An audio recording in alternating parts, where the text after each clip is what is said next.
Un test ADN pour tenter d'identifier les restes d'un membre de sa famille, disparu il y a près de 30 ans.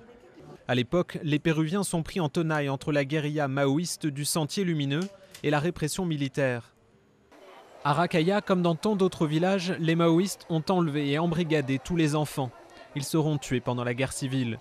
Leurs corps n'ont presque jamais été identifiés et enterrés.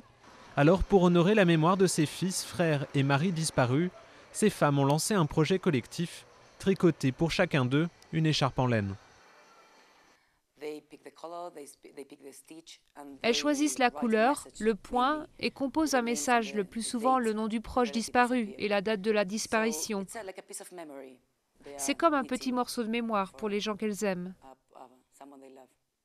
Au total, 1 millier de carrés seront assemblés dans une écharpe géante de 350 mètres de long. Une façon de maintenir le souvenir du conflit qui a tué près de 70 000 personnes et fait 15 000 disparus. Un sujet sensible au Pérou où les militaires restent influents.